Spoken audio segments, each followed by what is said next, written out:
Good morning. Good morning. How are you today?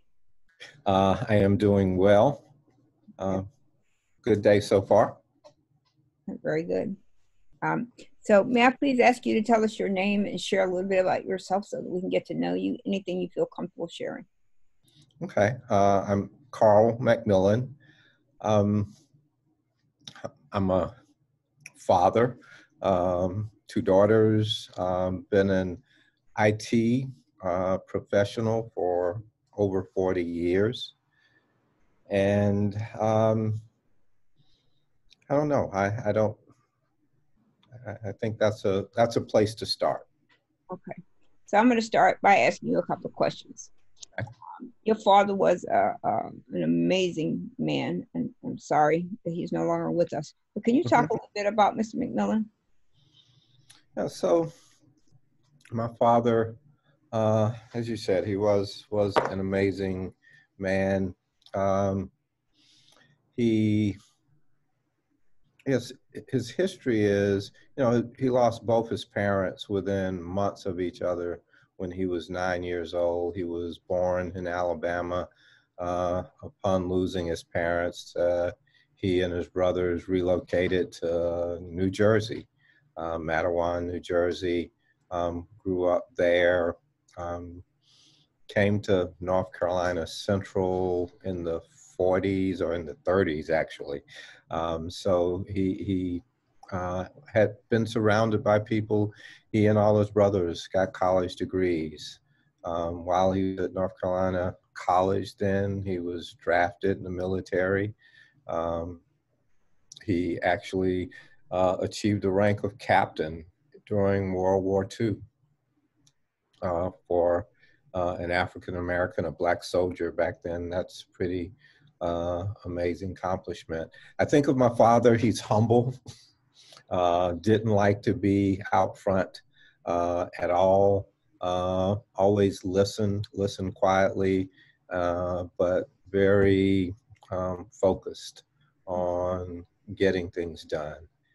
He ultimately, he worked at North Carolina Central was hired by James E. Shepard, um, was a professor in the public health department for a while, became a registrar of the university, retired and worked on the university archive and supported um, that function in the university, even when they had hired a formal archivist, really until a few months before he passed. Um, how long was he the registrar? Quite a while. Quite a while. He had left the public health department to work on his doctorate at UNC, and they offered him the job as registrar. That would have been in the 1960s. And he remained registrar until there was a time when the state of North Carolina required retirement at 67. And so he retired at the required retirement age. Otherwise, I think he would have worked in that job for as long as he could. Mhm. I did not know your mother, but will you share a little bit about your mother? And I'm going somewhere with this, so. Sure. So my mother, North Carolina, um, born here in North Carolina, born in Chatham County, North Carolina specifically. And eventually let's see, how many siblings? Five siblings, brothers and sisters. They started on a farm down in Chatham County. Um, um, Her father was killed in the mining accident in Chatham County in 1925, I believe it was. Um, but moved here North Carolina, went to school at North Carolina Central University or North Carolina College, where she met my father. And my mother continued to, she was a housewife for a while, I remember her being at home with me for a little while, and I remember her going going back to work, worked at Mechanics and Farmers Bank, then ultimately moved over to North Carolina Central and worked in their financial aid office until she retired. So having the two parents that you have, how did it form the man that you are today? Yeah, so they were, you know, I grew up in a household where we were taught to be independent, quite honestly. That, you know, being responsible it really mattered, and that to never, never back away from your responsibilities, your commitments. And so that was, I learned work ethic from my mother and father. That was something I had to do, was work around the house. There was an emphasis in reading in my household. I had to read books, read magazines, newspapers growing up. So just a lot of emphasis on personal responsibility, and I'd say uh, being good people. So you said you have been in IT for 40 some years. I have been in IT for 40. I'm going on my 46th year this year. How did you end up there? How did you end up in IT? What made you gravitate to that area? Well, it was, I mean, to me, I'd say it's a familiar story, but even with, I'll say, the parenting at that young age, we don't always listen to our parents and what their advice. I think it was 30 before I figured out if I had been listening to my parents the last 12 years, I'd have more money, more time, lots of things. But I was in school at North Carolina State University. I was an engineering major, and struggling with that responsibility of school and social life. And ultimately, the social life at that time won, and I had an opportunity to take a part-time job, and that part-time job was as a data expediter, and from there, when things started to look like, okay, working looked like a better choice, I thought it was a lot of money back then, when and it's funny to even say it now, but the minimum wage was $1.45, and I had a job that started at $3.56 an hour. And I thought, wow, this is good work, and I should just go ahead and focus on this good work while I have the opportunity. So there you are. And Yeah. and I take it, if our backgrounds are similar, you started out in the mainframe world and eventually worked to where you are now, or was that another track for you? No, I did start in, as a data expediter. It was with a business office, hospital business office, and literally reading card decks into a mainframe, handling printed output, reports for the hospital business office. And so the work center, all there were mainframes in my mind in the computer world back then. And so, yes, that was my start into operations, or became a computer operator. And that was the path. Most of my career has been in management, but management of some form, function of IT.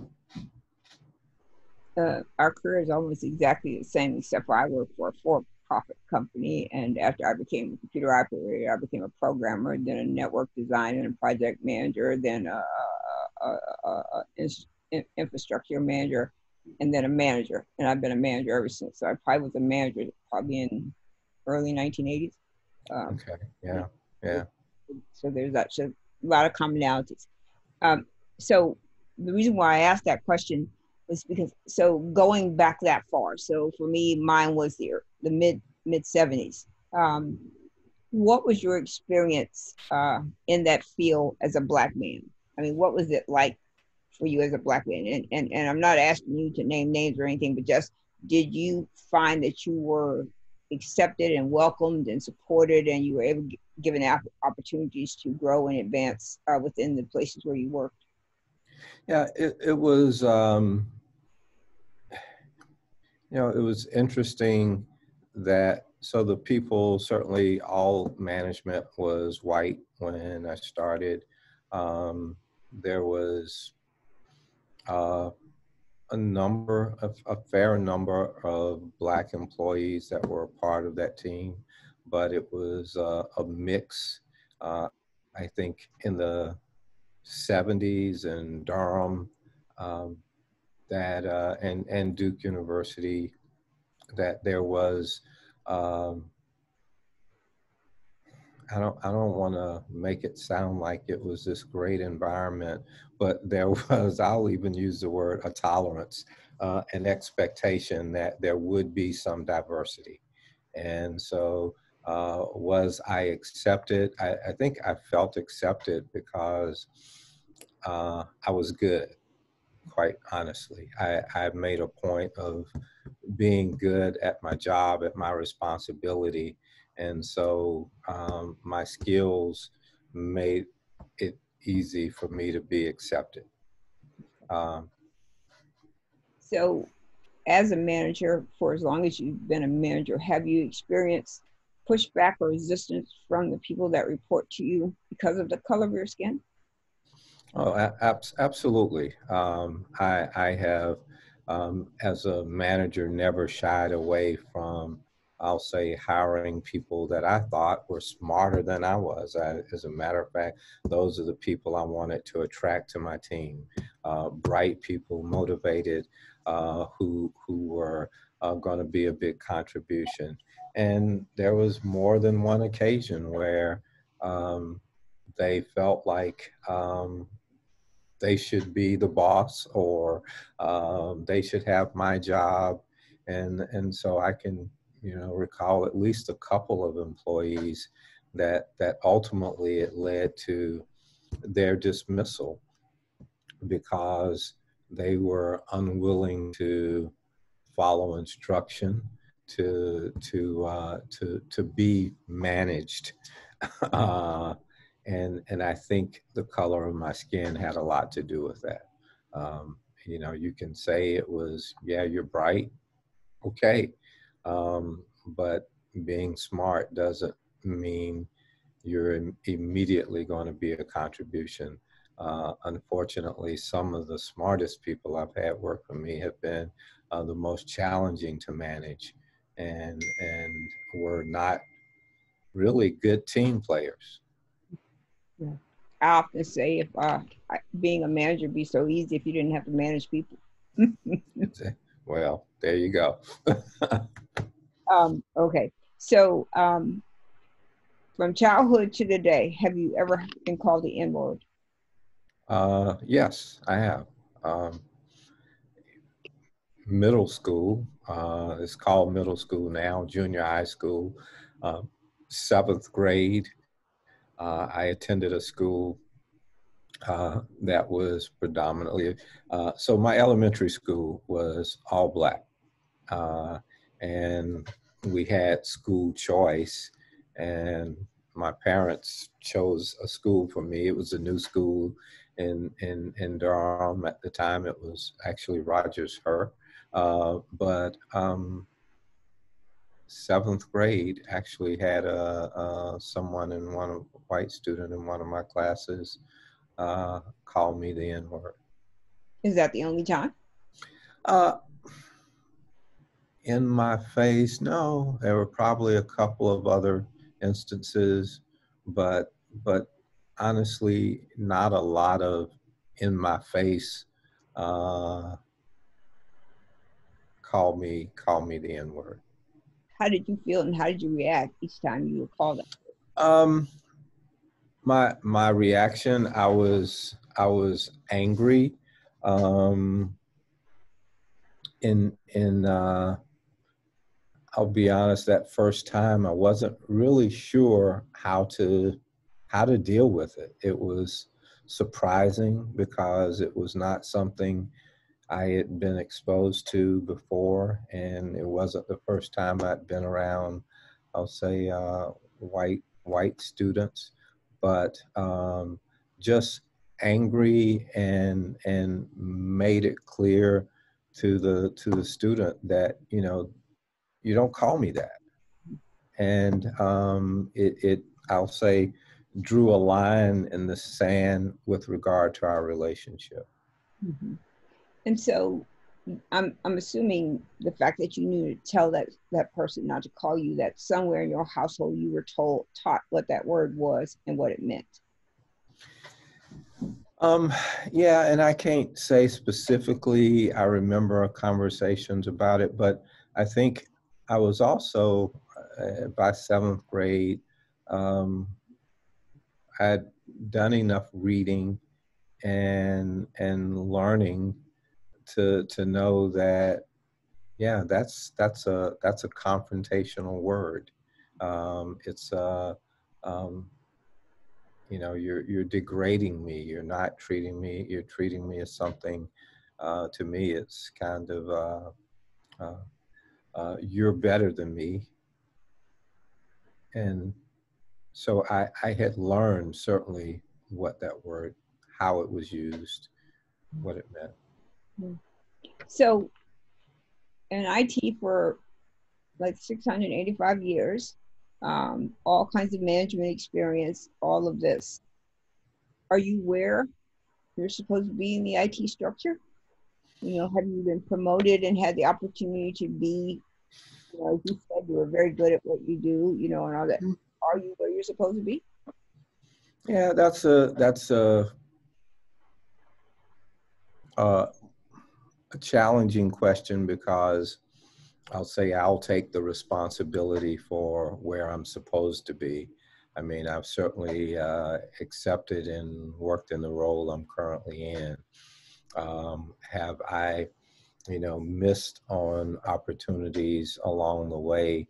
You know, I can remember, you know, the reason, you know, I didn't take a networking path, and this was before networking was what it is today. I'll say pre-Ethernet, when IBM's token ring was considered to be a leading candidate for, or was actually pretty widely used in corporate America as far as networking infrastructure. But our then, you know, the term wasn't CIO, but I missed out on, I applied for an opportunity for a network position. It was learn and grow, and began to build this networking group. And I'll say the gentleman that got the position, he did happen to be white. He did happen to have, I'll say, legacy. Um, uh, you know, his parents, his father was specifically in a position at Duke that was, you know, he was well known, and I think, you know, skills wise, he was a good guy. I thought I had better skill set. I thought I would have taken it to another level, but uh, I did not get that opportunity. Um, and along over the years, there have been other, I'll say, opportunities um, where I think my skills certainly would have, uh, I could do the jobs. If anything, where I will say my responsibility is, you know, my personality style maybe hasn't always fit with some of the folks in leadership positions making those decisions. So uh, to your question, am I where I'm supposed to be? I'd say probably not where I, I, I could be. And you do know that Black and brown people and women are sorely underrepresented in leadership roles in IT. I was on a panel a couple of weeks ago, PLAC, which is all the liberal arts colleges, and I learned that there are 3 Black CIOs among that, and PLAC is about 70 or 80 classes colleges. It may be more, but that's what I think I took away from that. But there are 3, and when you look broadly, not just inside higher ed, but look broadly, Black and brown people are underrepresented in these leadership types of roles. So CTOs, COOs, all this in IT. Although we've earned our chops, right? We've shown that we can do it. Mm-hmm. It doesn't come along. So my next question for you is the word you're going to use, but I'm going to use my word now. I'll refer to your word. But who advocates for you? Who stands for you? Stands with your word. Well, advocating for me, typically, as you're saying Black or brown folks in IT, if you're lucky, you find someone that's a mentor that is that will support you and advocate for you. And I think earlier in my career, and when I moved away from data center operations and my first position as a director of infrastructure, I actually had a mentor who I felt like did advocate for me. Interestingly enough, he was brown skinned. He was a gentleman that was from India. But he had, I'll say, he was a consultant here at Duke with a relationship with our CIO at the time. And again, we connected, and I ultimately, he was someone though that I felt like when you use that word advocate for me. And since that time, I don't really feel like I've had managers or that were advocates for me. I don't agree with that. So if you're not where you're supposed to be, if there is such a thing, we can define that, because it's not always clear that this is the path that we should go. How do you see IT changing to be more diverse, and not just in terms of having Black and brown people, but more diverse in thinking about what this technology or this industry is, right? So we got emerging technologies coming along, algorithms, machine learning, robotics. And of course, we all know who are going to be the first people on the chopping block when that's coming along, right? Because there's not a lot of people already in IT. And then as these new technologies grow and come on board, they're going to be more white than they have been in the past. So how do you see that changing? And is there something that you recommend that we could do that would help ourselves? Yeah, will it change? I could say I'm optimistic. Or use another word I don't particularly like, hopeful, that it will change. But it's, somewhere, I don't know, in the last 15, 20 years, affirmative action became bad words. And everybody was afraid of the lawsuits and all the legal implications of if you said out loud that you had affirmative action. Our current employer has in HR, what do they call them? Targeted positions. They know the underrepresented positions that are, let's use underrepresented. And but still, it's very passive.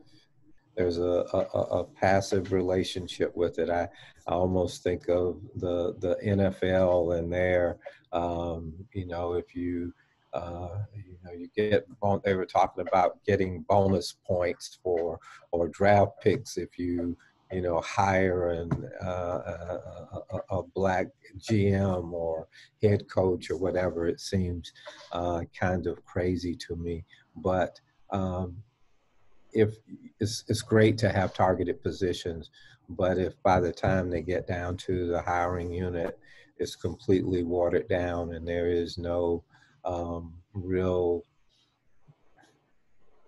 follow-up to see what steps are you taking to let's close that gap of underrepresentation.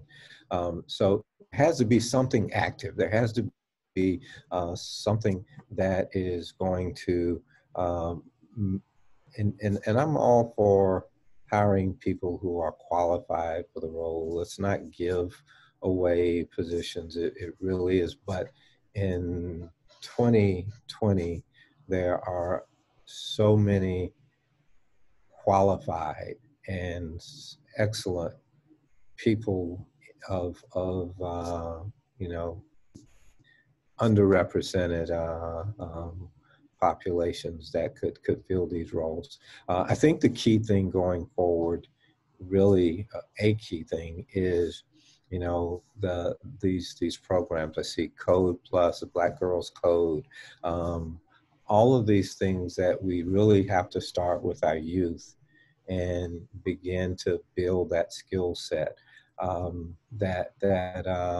Coming out of high school, one of the young men on my staff actually took a Cisco CCNA, I think it was, back in those days in high school.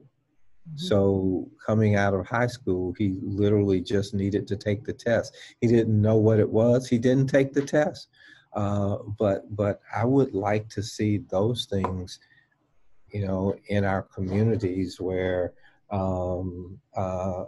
Black, brown, female, whatever the underrepresented groups are, that we are providing that opportunity, we're providing that education, and that there are mentors like you who are willing to provide guidance and mentorship and leadership for the young folks, so that, you know, robotics, artificial intelligence, you know, analytics is a big field that we are, you know, using big data appropriately. So there are just a lot of opportunities for bright minds to jump into. I will just give myself one little pat on the back. A young woman had reached out to me on LinkedIn to say that she was looking for a job. She hadn't had a job now for 6 or 7 months, and she really needed a job. So I have a friend who has a company, and I called them. I said, here's this young woman. She can do this job. So we arranged a Zoom chat. They hired her on the spot. Wow. And when I think about advocating, I think that is what my strength is. That's the thing that I bring to the game. And although you didn't acknowledge, but I advocate for you. I am constantly in your ear telling you that you are great and that you should be doing these other things. Of course, you always dismiss me, but nonetheless, you know, I see what you do. I see your work. I see your productivity. It's exceptional. And the fact that others around you don't see it says more about them than they about you. But I think sometimes you have to push the envelope, you know, so you have to say, okay, you know, if you aren't going to come to me, I'm coming to you. And I'm coming to you. And I was telling a young woman this earlier in the week. If you want to be a manager or whatever it is that you want to be, make sure your leadership knows, because they're going to assume that you don't. Or sure that when you're having your annual performance evaluation, you not only listen to what they told you you've done well or not so well, but you're telling them what they've done and well and not so well. And, you know, how do you go to the next thing? So I would just say that, because I think we should have been a CIO at least 20 years ago. You're a phenomenal IT person, and your understanding of the depths and complexity of IT speaks volumes. Yeah, I, I don't disagree that that's a job that I can do and do well. I would say, you know, we all have our conversations that say, well, you know, if nobody's advocating for me, and I will acknowledge you have advocated for me, but if I'm not advocating for me for those opportunities and those roles, then and that's why I said it was challenging to answer your question. Should I be in one of these roles? Well, I've never applied for a CIO job or pushed to move in that progression, and I think it is, I'll say, my fault, my challenge, that you can get in a role and get in a place even, and allow it to be comfortable, and that is. If I was of a younger age, then I would probably look at it differently. But What is age? yeah. What is age? Because Mhm. actually I'm 19, so I don't know what age is. I'm age. Age is just that number that somebody has labeled you with. This is the birthday, the day you were born, so you're this age. But what Right. does it have to do with how far, how successful? It really doesn't. Yeah, I would agree. That's a throwaway. That age is got nothing to do with it. Um, it's a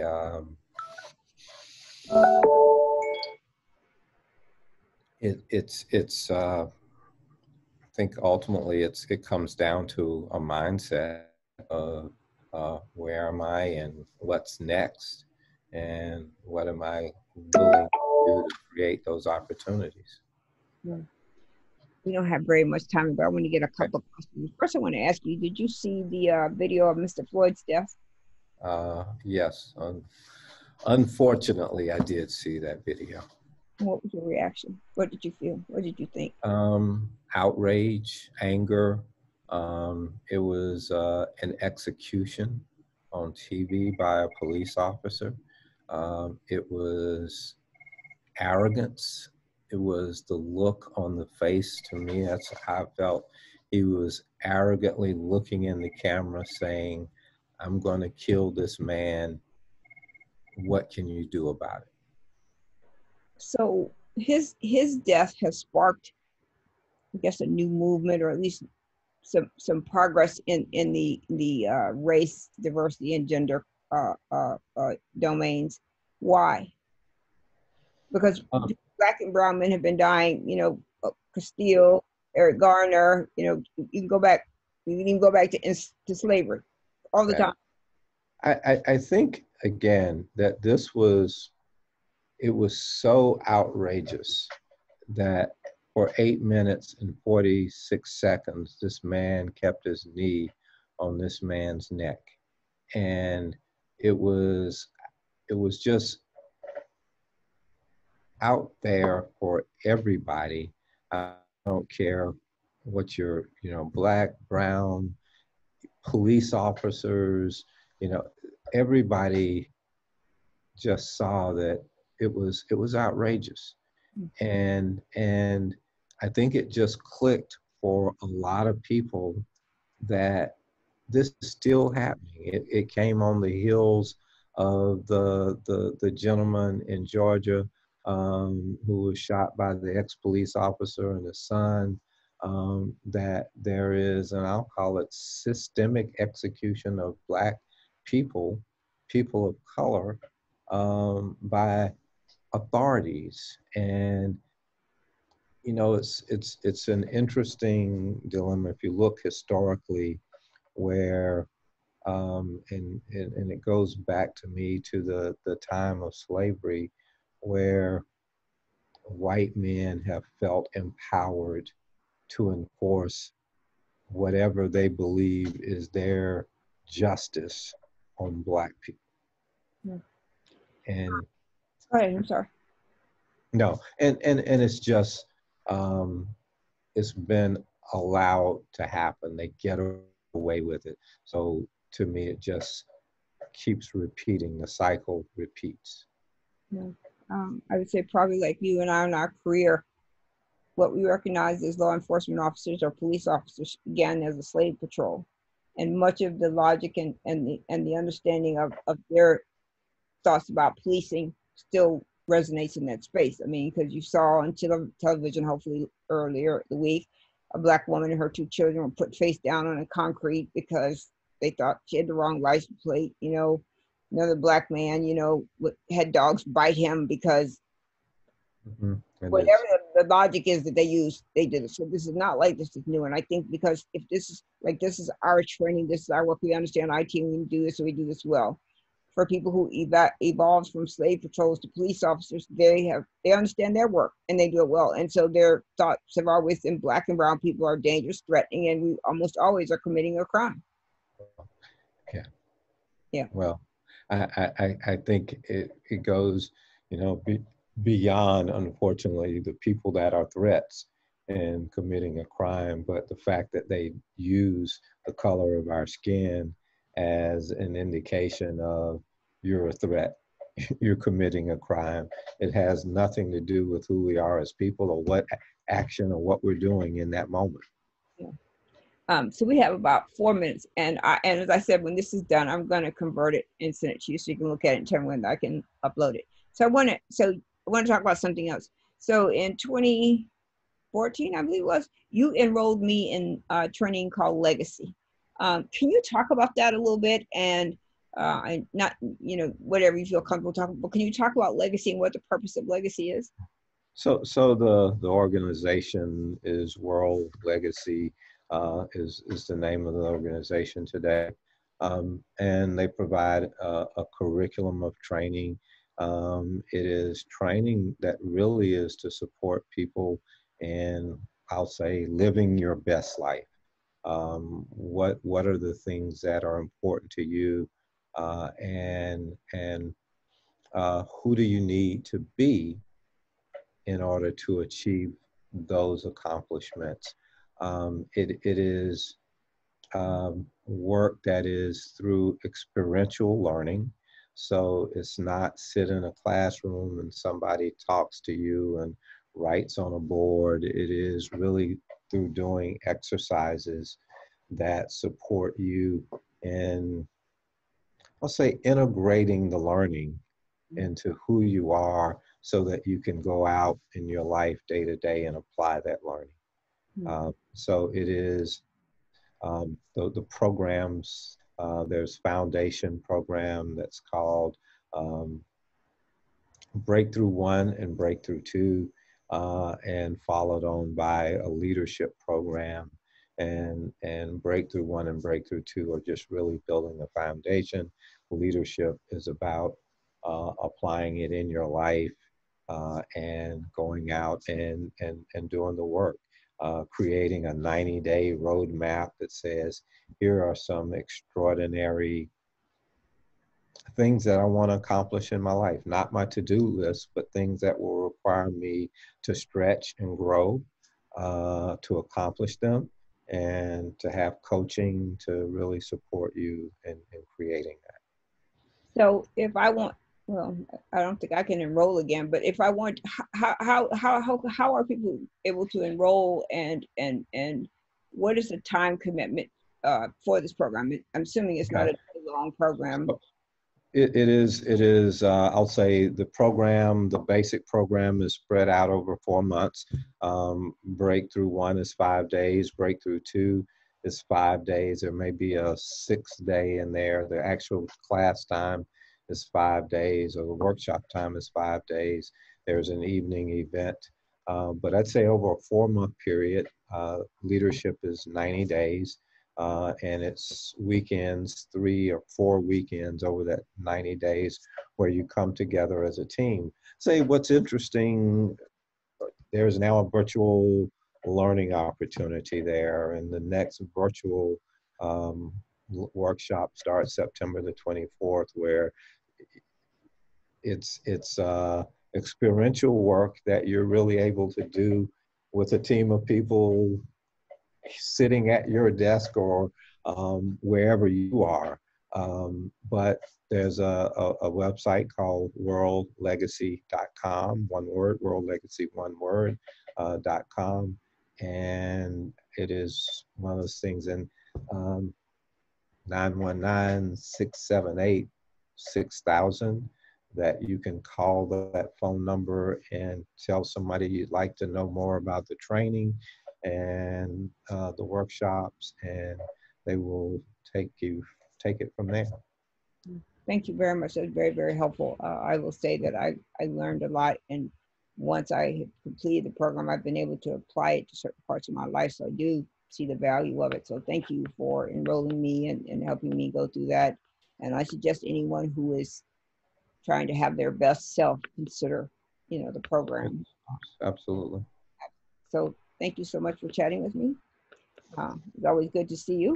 I hope you are well and things are going well and you are staying safe and taking care of yourself. I know you don't know how to do, but I hope you are. And I will talk to you and go ahead and say something mean to me. Go ahead. No, I was going to say thank you, Rochelle. I appreciate it. And I think this is a great thing that you're doing and a contribution. So I appreciate that opportunity to have this chat. I think talking to you was very, very, very important because I think people need to understand how you can't start at ground zero and where you are today. 40 plus years in IT is a long, long time. And young Black men and women, I even say white women, need to know the struggles and the obstacles and the things that happen, but also the successes, right? Because we don't get where we are without learning and failing. Absolutely. And without being our best. Absolutely. So thank you again. I appreciate this very much. Thank you. Stay in touch and stay well. All right. We'll talk to you soon.